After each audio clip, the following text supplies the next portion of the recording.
É uma alegria muito grande poder estarmos juntos, algumas vezes como visitantes, hoje como parte da família da Igreja Batista de Surubim.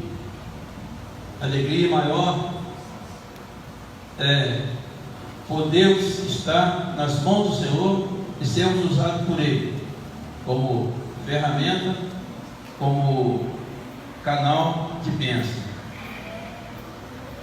Pensando nessa noite, pensando na mensagem, normalmente quando nós falamos, quando nós oramos ao Espírito Santo, pedindo uma direção, pensamos no título para essa noite, para a mensagem. Vamos buscar trabalhar num assunto que é atuante, um assunto que vamos pensar, é do momento, que é missões. Missões cujo tema, vamos completar missão. Não é isso? Vamos completar missão. Por que vamos completar? Por que pensar assim? Missões têm sido feitas pela metade? Existe algum caminho, algum segredo? Nós vamos nessa noite, dentro do possível, buscar entender aqui um pouco daquilo que o Senhor tem para nós, que seja relativo também a missões. Talvez o tempo não seja favorável, mas o Senhor Deus sabe o que faz. Ele é Senhor do tempo e da palavra também. Então eu gostaria de dividir com os irmãos um texto que se encontra no Evangelho de Jesus Cristo, escrito por João, capítulo 14, versículos de 1 a 6. João 14, de 1 a 6. Gostaria de estar lendo os versículos ímpares, os irmãos, assim, por seguinte, ler os versículos pares. Amém? Assim nos diz o Senhor: não se turbe o vosso coração, credes em Deus, credes também em mim. Na casa de meu pai há muitas moradas. Se não fosse assim, eu teria dito: vou preparar um lugar. E quando eu for e vos preparar um lugar, virei outra vez e vos levarei para mim mesmo, para que onde eu estiver, estejais vós também. E vós sabeis para onde vou, e conheceis o caminho. Disse-lhe Tomé: Senhor, nós não sabemos para onde vais, e como podemos saber o caminho? Disse-lhe Jesus: eu sou o caminho e a verdade e a vida. Ninguém tem o Pai senão por mim. Que o Senhor Deus assim nos abençoe com a sua palavra e fale aos nossos corações, não o que queremos ouvir, mas sim aquilo que nós precisamos. Amém? Irmãos, completar a missão, né? Vamos completar a missão. Falamos aqui no começo sobre dúvidas, né? A missão tem sido feita da forma correta, tem tido alguma falha? Onde precisamos mexer? Se há necessidade de mexer, o projeto não é nosso, o projeto é de Deus. Mas quando nós ouvimos, lemos um texto como esse, o Senhor Deus pode nos despertar de alguma forma. O interessante é que nós podemos começar a entender um pouco do texto é que capítulos antes do capítulo 14 de João, Jesus trabalhando junto com os seus discípulos e com certeza muitos outros ouvintes, Jesus ensina muitas coisas, opera muitas e muitas maravilhas, mas ele tinha um propósito aqui. Ele não veio por acaso, ele veio para anunciar o reino de Deus, e consequentemente ele sabia que ele teria que retornar, mas a obra tinha que continuar, e ele preparava pessoas. Ele preparava os seus discípulos. E com o passar do tempo, do relacionamento, do viver diário, o que nós podemos pensar aqui é que Jesus, quando começa a falar um pouquinho mais duro com os seus discípulos, os seus seguidores, ele nota alguma diferença.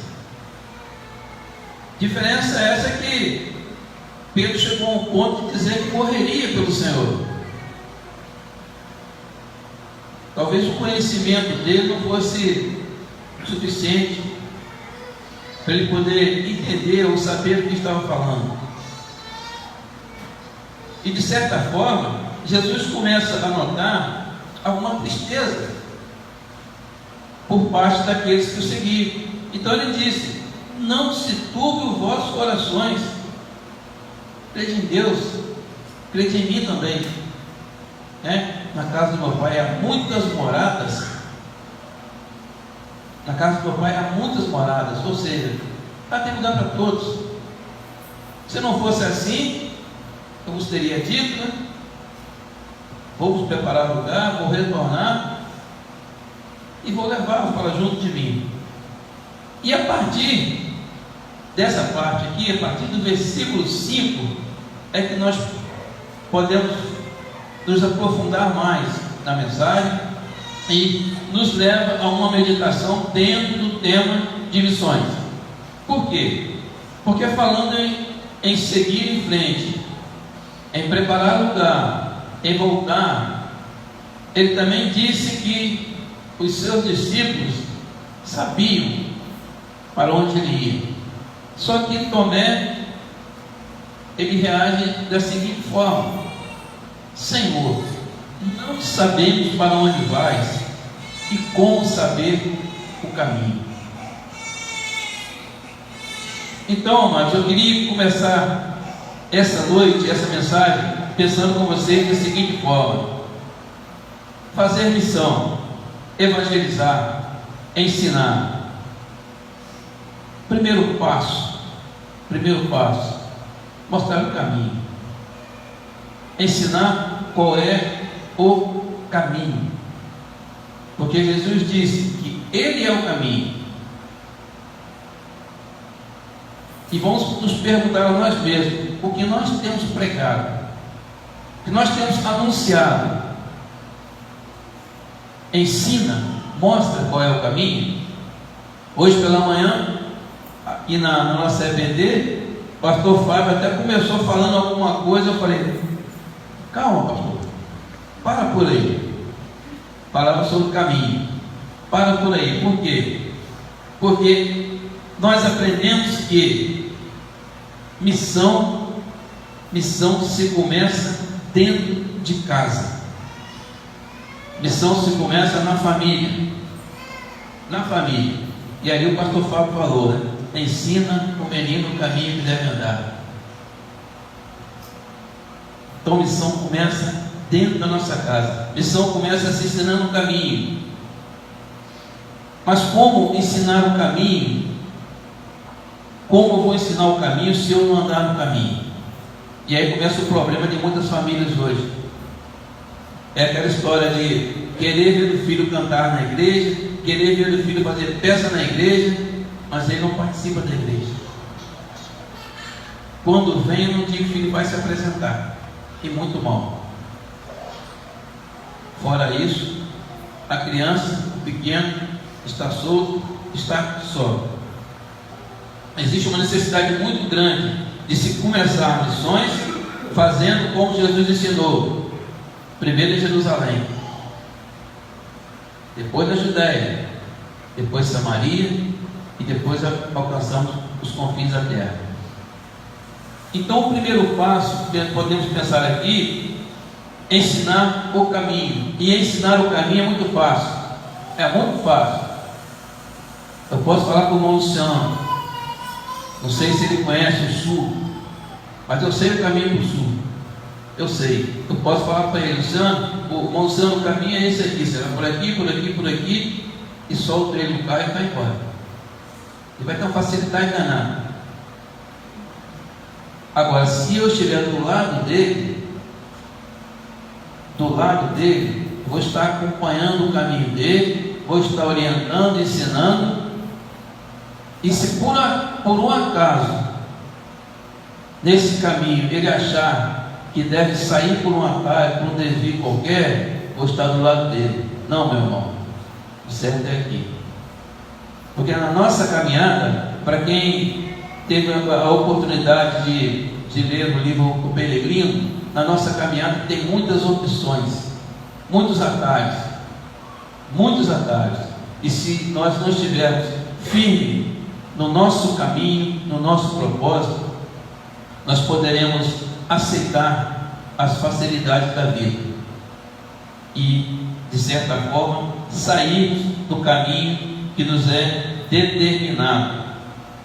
Perigo, por quê? Porque Provérbios 4,12 diz: há caminhos que ao homem parecem caminhos de bem, mas ao final se dá em caminhos de morte. A importância de se ensinar o caminho verdadeiro, a importância de se manter no caminho. E quando nós quando nós frisamos a necessidade de começar missões dentro de casa, se nós olharmos, voltando lá no livro de Êxodo, capítulo 18, versículo 20, quando o sacerdote medianita, Jetro, sogro de Moisés, falando ali da restauração, chamando a atenção para a restauração de Sião, ele fala o que com Moisés? Veja bem, Êxodo 18, 20: ensina-lhes os estatutos. Deuteronômio fala, ensinar o menino andando, falando, sentado, deitado, né? Ensina-lhes os estatutos e as leis. Ensina-lhes os estatutos e as leis. Leis de quem? Leis de Deus. E faz-lhes saber o caminho que devem andar e as obras que devem fazer. Começando em casa, começando na família, ensinando o caminho. A necessidade de estar no caminho é tão importante que quando nós vamos lá em Atos 8, nós temos uma passagem interessante que é Felipe e o eunuco. Se nós atentarmos, o eunuco, ele estava no caminho, ele lia o profeta Isaías, mas ele tinha certeza do que lia, ele entendia o que lia, ou faltava alguém junto com ele naquele caminho? Então não basta só mostrar o caminho, irmão santo. Não basta só mostrar o caminho. Precisamos caminhar juntos, caminhar lado a lado. E é isso aqui que Jesus chama a atenção. É isso que ele pede para que nós possamos mostrar aos outros quem ele é. Eu sou o caminho, eu sou a verdade e eu sou a vida. Não falando aqui puxando para a teologia, mas quem estudou, quem fez curso, quem se preparou às vezes para um concílio, né? É interessante que tem uma pergunta ali: quem é Jesus? E a gente observa que parece que a resposta é toda decorada. Parece que é toda decorada, porque a primeira resposta que vem é Jesus é a segunda pessoa da Trindade. Mas, se nós prestarmos bem atenção, dentro da Bíblia, quem Jesus diz que ele é? Eu sou o caminho, eu sou a verdade e eu sou a vida. Então, para completarmos a missão, para fazermos a missão completa, precisamos pregar o caminho, ensinar o caminho, pregar a verdade, ensinar a verdade. Por que isso? Porque existe muito púlpito hoje sendo usado para marketing, puramente para marketing. Pastores que se preocupam pouco ou nada com as ovelhas. às vezes eu fico triste porque a gente vê, houve cobranças e cobranças dos líderes, pregações e mais pregações de amor, de humildade, de amor ao próximo, mas essa mesma pessoa que prega, que às vezes pede oração e mais oração para um irmão carente, no outro dia você vê uma postagem dele numa lancha em alto mar.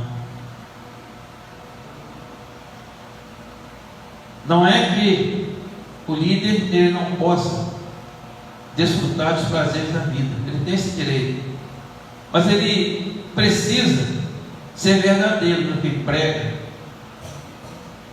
precisa viver aquilo que ele prega, ou pregar aquilo que ele vive. Ele não pode ser falso, né? O perigo de nós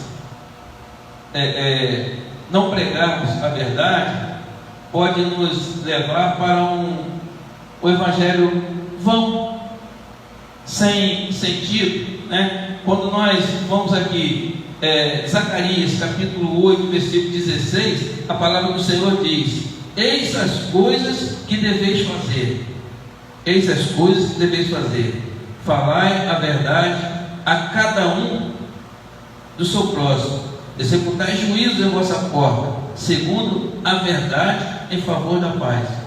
Sempre chamando a atenção para sermos verdadeiros, para sermos íntegros, né? Pregando a verdade. Por quê? Porque Jesus é a verdade. E se eu não prego Jesus, eu não prego a verdade. Outra verdade que precisa ser atentada para que nós alcancemos missões é falar de um evangelho onde não se esconda a cruz. Falar de um evangelho onde existe céu, mas existe inferno também. Existe o pecado, mas existe o perdão para quem se arrepende. O evangelho que mostra que existe morte, mas existe vida também. Essas são as verdades.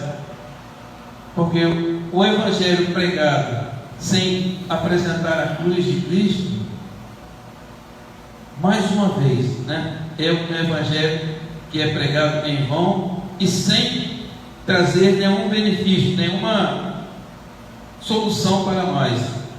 De que forma podemos alcançar missões? De que forma podemos completar missões? Já foi se falado aqui, né? Já foi se falado aqui a forma, né? Todos aqui de cor sabem. Missões, né? Pé, mãos, né? E joelho.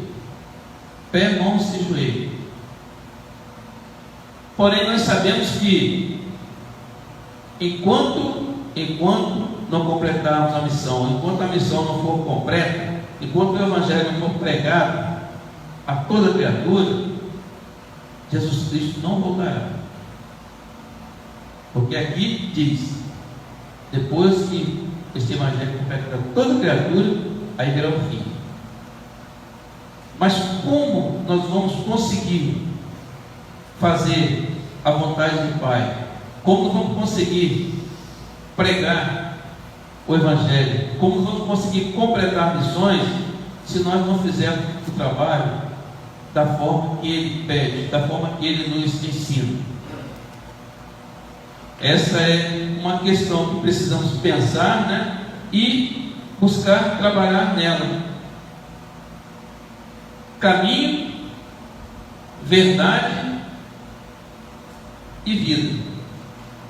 Fechando aqui a necessidade de pregarmos a verdade, é porque quando nós anunciamos Cristo, nós podemos ganhar vida.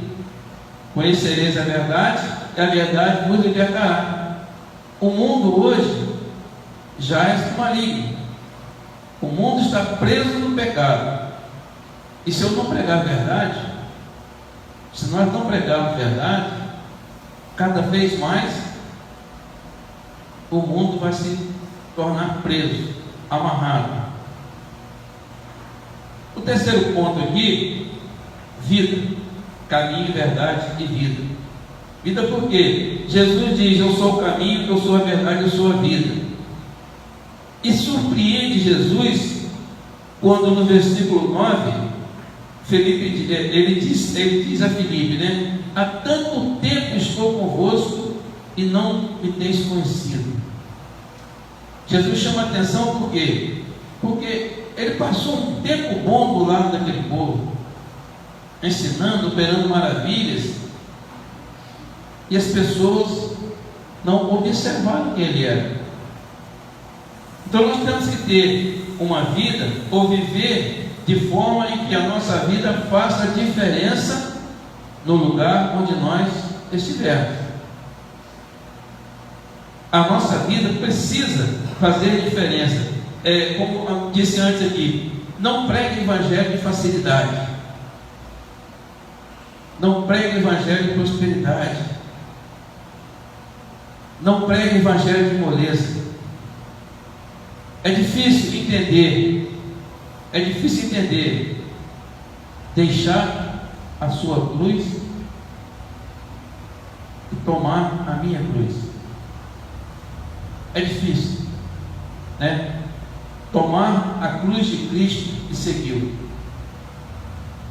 O nosso evangelho, que oferece prosperidade, que oferece moleza, que oferece curas e mais curas, só nos distancia do propósito.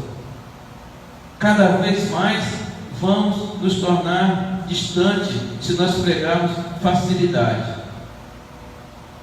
Em Mateus 7, 13 e 14, traz aqui um bom ensino, um bom texto para evangelização, principalmente nos tempos em que nós vivemos. Mateus 7, 13 e 14 diz: entrai pela porta estreita. Que conselho, né?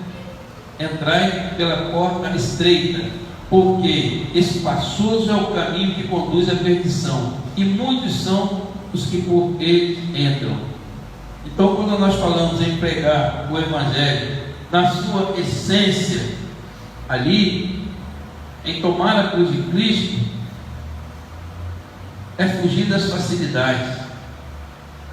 Fugir das facilidades é você saber que a tempestade existe, que o mar está para vir, que você está dentro desse mar, mas você está no barco, e no barco tem alguém com você. Então não pregue facilidade, pregue a realidade, pregue a verdade. Entrar pela porta estreita significa que você, ao tomar a decisão, ao tomar a cruz de Cristo, nessa porta que você vai passar, você precisa deixar todo o teu orgulho, todo o teu ego, toda a sua ganância, toda a sua mitidez, tudo para trás, e passa só você. Nessa porta não passa seu carro, não passa sua casa, bem nenhum seu vai passar.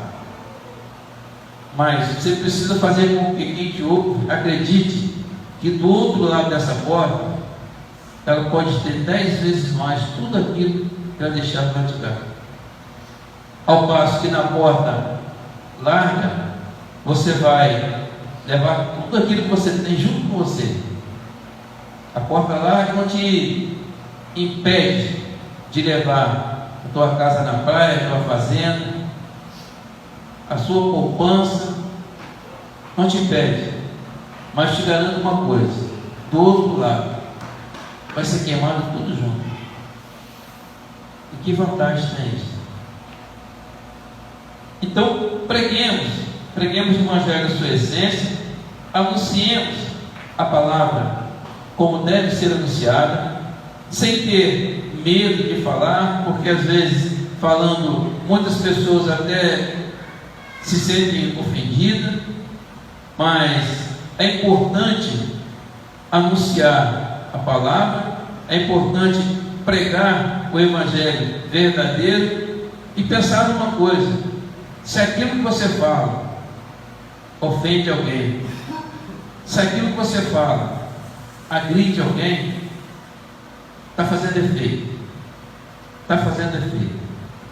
Jesus falando com os seus discípulos, com a multidão em volta, muitos deles achavam pesado o que Jesus falava e começaram vazando, como diz a juventude, né? Pesado é ouvir as palavras. Começaram saindo e saindo. E atrás de quantos deles, irmãos, Jesus foi? Nenhum. Ele olhou para quem estava com ele, né? E vocês? E vocês? É muito fácil lotar igrejas, é muito fácil tocar no emocional do ouvinte, mas o difícil é transformar vidas. O difícil é transformar vidas. E se nós, mais uma vez, não formos verdadeiros no que nós pregamos, nós vamos ter a decepção. Nós vamos passar, depois de nós virão outros, e a praguinha vai continuar.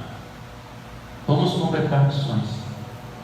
Então, que a gente possa colocar no nosso entendimento, no nosso coração, esse desejo de nos entregarmos mais à obra, nos entregarmos mais ao compromisso de pregar, de evangelizar, de fazer missões,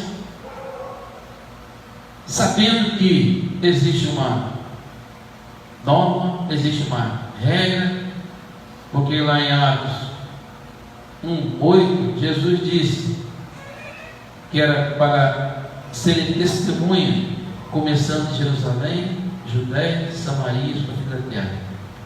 Pense na sua casa, primeiro. Pense na sua família. A vida, que é o terceiro ponto que Jesus fala aqui, a vida, muitas das vezes, passa despercebido.